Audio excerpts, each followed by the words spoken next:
Bem-vindos. Todos nós, em algum momento, já dissemos eu amo isto ou aquilo.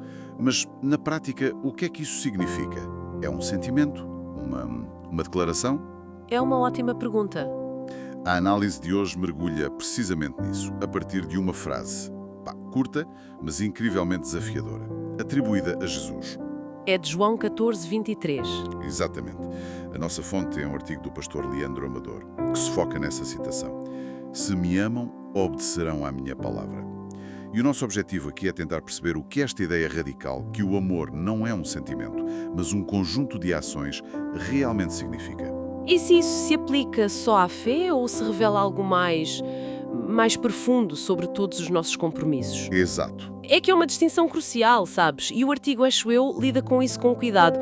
Não está a dizer que os sentimentos não importam. Certo. A questão é que não são um guia fiável. E essa é a parte difícil de aceitar, especialmente hoje em dia numa cultura que valoriza tanto a autenticidade emocional. Sim, o sente logo é verdade. Precisamente. O texto propõe desde o início que o verdadeiro teste do amor não está na intensidade da emoção.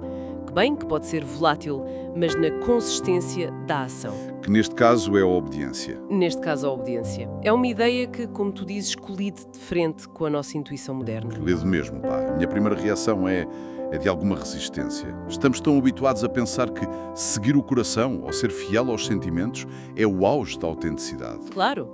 E de repente este texto diz que, se calhar, os sentimentos não são mais importantes.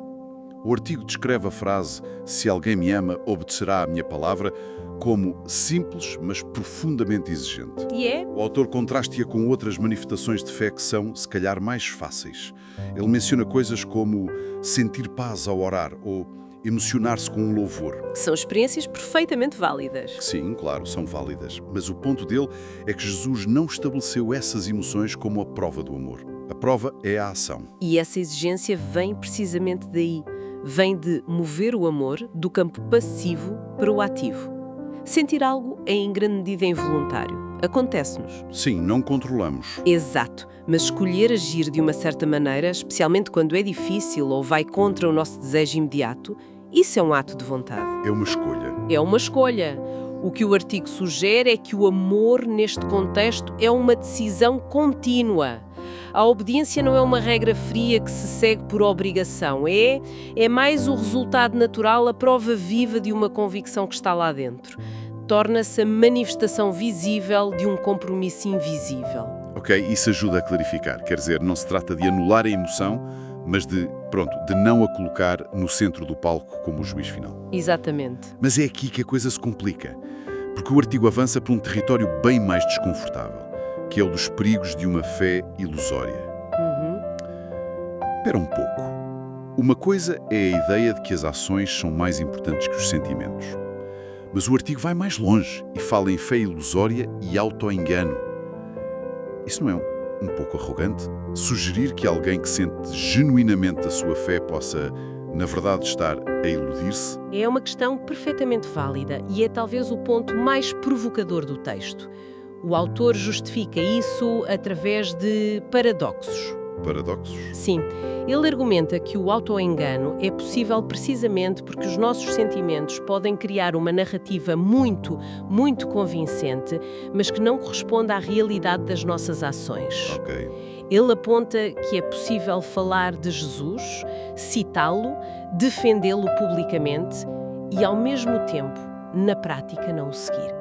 É possível sentir um consolo espiritual enorme num retiro de fim de semana. E na segunda-feira? E na segunda-feira tomar decisões que contradizem diretamente os ensinamentos que nos consolaram. O paradoxo mais forte para mim é a possibilidade de se estar sinceramente convencido de que se está num caminho certo, enquanto se vive numa ilusão. Uma ilusão alimentada por emoções positivas, mas que não são acompanhadas por uma transformação real. Essa ideia de uma convicção sincera, mas equivocada, é assustadora. Dá-me um exemplo mais concreto. Como é que isto se manifesta? O artigo chama a isto uma fé de conveniência. A promessa bíblica, que o texto menciona, é que Deus e Jesus farão morada em quem os ama. Certo. O artigo argumenta que esta morada não é um sentimento vago, uma coisa etérea, e usa uma citação-chave para explicar o ponto. Deus não habita num coração onde a palavra é ignorada ou adaptada à nossa conveniência. Adaptada à nossa conveniência. Isso é o centro da questão. É o centro. A manifestação prática é o que o autor chama de criar uma versão mais confortável de Jesus. É quase como, sei lá, um Jesus de bolso, não é? Aquele que só diz coisas que nos fazem sentir bem. Gostei dessa analogia. O Jesus de bolso, ou o Jesus do Dalai Lama. Exato. Aquele que apoia sempre as nossas decisões e que nunca nos pede para arrumar o quarto ou para ter aquela conversa difícil com o familiar com quem nos zangamos. É a tendência de criar um Deus à nossa imagem e semelhança. Um Deus que valida tudo o que já queremos fazer. Exatamente. E o que é curioso nisto é que não é um fenómeno exclusivamente religioso, pois não? Hoje em dia, na era das redes sociais, vemos algo muito parecido. Sem dúvida. Pessoas que adotam um rótulo.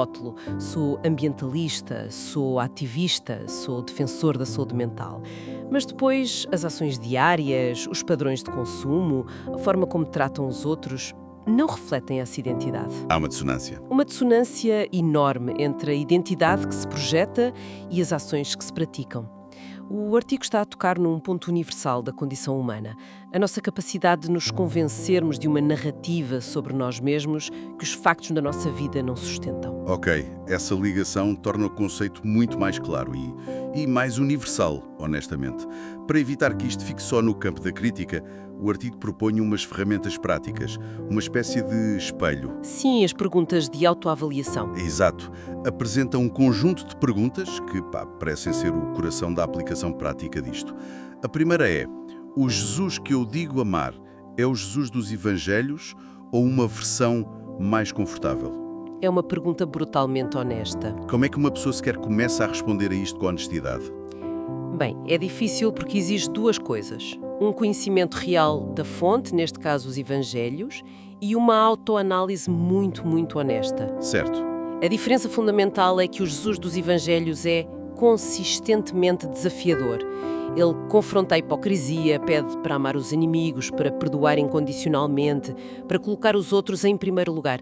Não é propriamente confortável. Não é nada confortável. Uma versão confortável, por outro lado, tende a espelhar os nossos próprios preconceitos e a validar o nosso estilo de vida. Basicamente, a pergunta é: a minha fé desafia-me a ser melhor ou apenas confirma que eu já sou bom como sou? O que nos leva diretamente à segunda pergunta. Obedeço à palavra apenas quando ela confirma o que já penso? Isto ataca o viés de confirmação em cheio. Em cheio. É fácil obedecer quando o ensinamento é algo com que já concordamos. O verdadeiro teste, suponho, é o que fazemos quando o ensinamento nos confronta. Precisamente, quando nos pede para mudar de opinião ou de comportamento em algo que nos é caro. É o teste da autoridade. Quem tem a última palavra? A minha opinião pré-concebida ou o ensinamento que digo seguir? E se for a primeira? Se for a primeira, então a fé é, na melhor das hipóteses, um acessório. Um acessório da minha ideologia pessoal. Não é uma força transformadora. E isso antecipa a terceira pergunta, que é talvez a mais direta de todas. A minha fé transforma a minha vida ou apenas me faz sentir bem? Essa é desconfortável. Confesso que é, porque todos nós procuramos sentir-nos bem. A religião e a espiritualidade são muitas vezes vistas como fontes de consolo e paz. O artigo está a implicar que, se a fé apenas nos faz sentir bem, isso pode ser um sinal de alerta. Acho que a palavra-chave é mesmo apenas. O artigo não sugere que a fé não deva trazer consolo ou paz. O problema é quando esse é o único resultado. Ok. É a diferença entre, terapia e transformação. A terapia pode ajudar-nos a sentir melhor com quem somos, a lidar com as circunstâncias. A transformação, no sentido que o artigo propõe, implica mudar fundamentalmente quem somos. Os nossos hábitos, as nossas prioridades. É mais profundo. É muito mais profundo. A pergunta força-nos a questionar se a nossa fé é um analgésico espiritual ou um agente de mudança real. E por vezes essa mudança é dolorosa. E a pergunta final parece amarrar tudo. Estou disposto a mudar quando Jesus me chama à conversão. A palavra conversão aqui parece ser usada não como um evento único. Não, de todo. É um processo contínuo. Exato. Isso é crucial. A pergunta não é eu mudei no passado, mas estou disposto a mudar. O ênfase está na postura, na abertura. A conversão é vista como uma reorientação constante. E é aqui que o autor faz a sua afirmação mais forte. Sim, é que já mencionaste. Vale a pena repetir. Ele diz: o maior perigo não é rejeitar Jesus, mas achar que o amamos quando, na verdade, não o seguimos. A tragédia não é a rejeição honesta, é a filiação ilusória. Tudo bem. Entendo a crítica à fé de conveniência e a força destas perguntas. Mas esta ênfase toda na obediência, na ação, na transformação, soa incrivelmente exigente. É exigente. Para quem está a ouvir, isto pode parecer um padrão impossível de atingir, uma receita para a culpa e para o sentimento de fracasso constante. Quer dizer, a pessoa tem de ser perfeita para a sua fé ser considerada genuína. O artigo aborda essa ansiedade. Sim, felizmente aborda. E é uma nuance muito importante para evitar que a mensagem se transforme num legalismo frio e desumano. O artigo antecipa essa preocupação. Diz que onde Cristo faz morada, a vida começa a mudar. Começa. O verbo é começar. Não é uma transformação instantânea e completa. A mudança principal não está na performance, mas na autoridade. A citação é: a palavra passa a ter autoridade. O que é que isso significa na prática? Passa a ter autoridade. Significa uma mudança de soberania, de quem manda. Antes, se calhar, a minha autoridade final era o meu conforto, a minha carreira, a opinião dos outros, os meus sentimentos. Certo. A partir do momento em que a palavra ganha autoridade, ela torna-se o ponto de referência, a bússola para as decisões. Isto não significa que vou seguir sempre perfeitamente o norte que a bússola aponta. Vou desviar-me. Claro, somos humanos. Somos humanos. Mas sei para onde a bússola está a apontar e reconheço quando estou fora do rumo. A luta, a tensão, até o fracasso em seguir essa direção. Isso faz parte de uma fé genuína. Ignorar completamente a bússola ou ajustá-la para apontar para onde já quer ir, isso sim seria a fé de conveniência. Portanto, não é sobre nunca mais cometer erros, é sobre a quem ou a quê é que se presta contas, por assim dizer. Exatamente. E para reforçar isso, o texto descreve o amor verdadeiro, manifestado em obediência, não como perfeito, mas com 3 adjetivos muito humanos: sincero, humilde e disposto a aprender a obedecer. Cada uma destas palavras é um antídoto contra o perfeccionismo. Sincero significa que a intenção é genuína, mesmo que a execução falhe. Humilde reconhece a nossa tendência para errar e a necessidade constante de ajuda. E a última parte? E a frase, disposto a aprender a obedecer, é a chave de tudo. Aprender a obedecer. Isso transforma tudo, de facto. Implica que é um processo, uma habilidade que se desenvolve com o tempo, com prática, com erros e correções. Não é um interruptor que se liga. É a diferença entre uma performance e uma prática. Uma performance é julgada pelo resultado final. Tem de ser sem falhas. Uma prática é sobre o processo contínuo de melhoria. Faz todo sentido. O artigo foca-se na orientação da vontade, a disposição para aprender e não na execução perfeita. Isso torna o ideal exigente, sim, mas não inatingível ou desmoralizante. Ok, isto leva-nos à conclusão do artigo, que parece pegar em tudo o que discutimos e condensá-lo numa única mudança de perspectiva. Exato.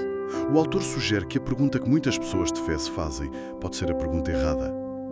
A pergunta, eu sinto que amo Jesus, pode ser enganadora, porque os sentimentos flutuam. Certo. Então, o texto propõe uma pergunta alternativa, uma que reflete toda esta jornada que fizemos aqui. A pergunta que realmente importa, segundo o artigo, é: a minha vida está a aprender a obedecer à sua palavra? O foco está no gerúndio, no a aprender. Sim, é um processo dinâmico. É uma jornada, não um destino ou um item numa lista de verificação. E é nesta aprendizagem contínua, nesta orientação da vontade para alinhar a vida com os ensinamentos, que o amor, segundo o autor, se torna tangível, real. E é nesse espaço de esforço sincero que, para usar a metáfora do texto, Deus faz morada. Portanto, no final, passamos de uma pergunta sobre um estado interior, sinto, para uma pergunta sobre uma trajetória exterior. A minha vida está a aprender a. É uma mudança subtil na formulação, mas com implicações enormes. Enormes. Enormes.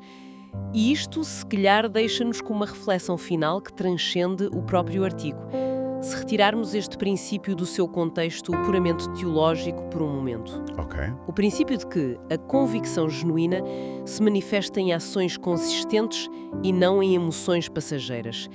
Isto levanta uma questão poderosa para todas as outras áreas da vida.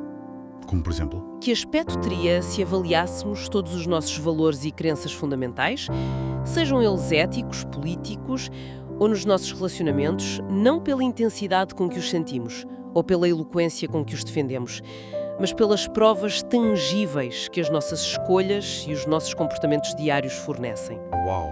Se dissermos que valorizamos a família, mas o nosso calendário mostra o contrário. Se dissermos que valorizamos a honestidade, mas as nossas pequenas ações contam outra história. Poderia ser um exercício de autoanálise bastante revelador e provavelmente muito desconfortável.